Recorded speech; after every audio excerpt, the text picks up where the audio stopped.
Okay, so we're going to talk about Justin Trudeau, what happened, and where it all went wrong. So first off, this is from New Year's Eve. Majority of Justin Trudeau's caucus calls on him to quit.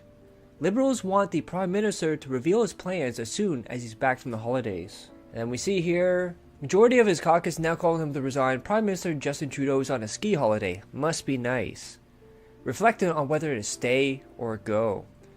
Trudeau is way down in the polls, and we're going to get to that, and facing challenges from within his party and whether he's the right leader to unite Canadians. His decision comes as Canada braces for a tariff war with Donald Trump when he returns to the White House in 3 weeks. And then they talk about how Justin Trudeau is going to go through a confidence vote. If the leaders go through and they say, I have no confidence in the Trudeau government, then he's gone. And that's the thing is, then they'll have to look for a new leader. And we have here, Prime Minister Justin Trudeau no longer has the support of caucus, and to maintain some dignity, he should immediately tender his resignation. Calgary lawmaker George Cackle said in the December 27th letter to caucus. And this also follows a virtual meeting, which 51 Liberal members of Parliament from Ontario discussed Trudeau's leadership. After the gathering, the party's largest caucus group relayed a message to the Prime Minister: resign. And this is a thing that goes on all the time. No matter who I talk to, whatever their background, their race, their religion, their gender, they all say the same thing. Trudeau has to go. Enough is enough. And Trudeau, he ran on the whole thing of legalizing marijuana. That's the only reason he got in, because people wanted to legalize it. Now, to me, one major problem is, especially in Canada, the Prime Minister and other people should have term limits. In Canada, you can be Prime Minister as long as you want, as long as the people vote for you. And we've had some people in for like 20 plus years. The problem is, if something's not working and things keep breaking down, we shouldn't have that person in power. There should be limits on it. And you see people now barely able to pay the rent or barely able to make ends meet. They have to work 2 jobs or more just to get by.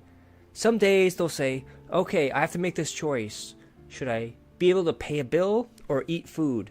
No Canadian should ever be in that position. And then you have the mothers and fathers trying to raise their kids with the expenses of school. You look at grocery prices, you look at food, you look at all this stuff, rise in prices, and he's refusing to do anything.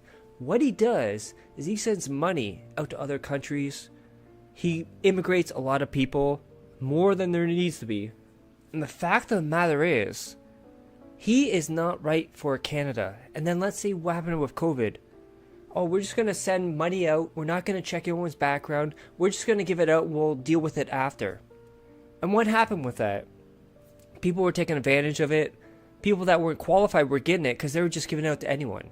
And then what happened later on is, oh, by the way, here's a letter in the mail. You weren't supposed to get that COVID money, so you have to pay us back now.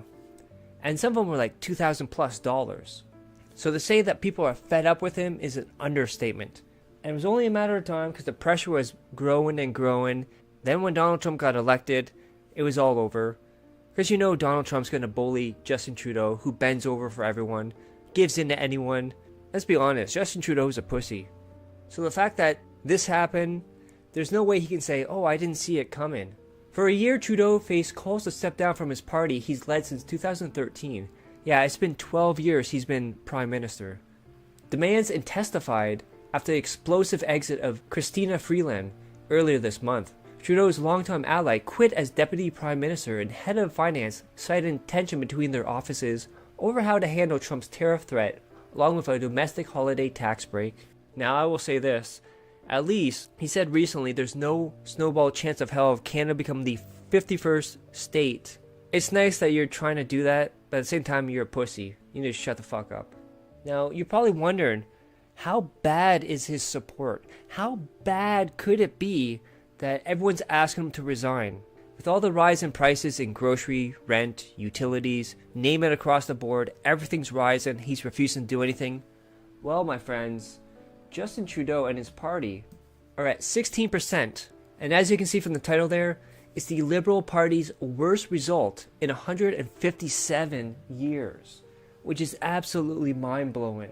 And then as you see from the chart here, so look at that red line, look how high it started and just pummeled down. It's absolutely mind-blowing how fast this went. And then people still telling them to resign. The federal Liberals' New Year's Eve nightmare. Party vote sinks to 16%.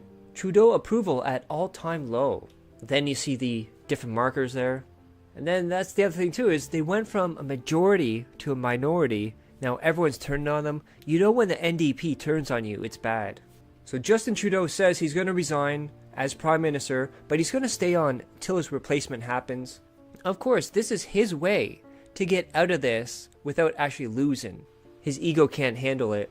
So he should be Prime Minister for the next few months, I believe, until they find a new one. And he called it a critical moment for the country. The eternal battles in his own party that flared into crisis past 3 weeks that made it impossible. Sure thing, Justin. By the way, on the way out, don't let the door hit you in the ass.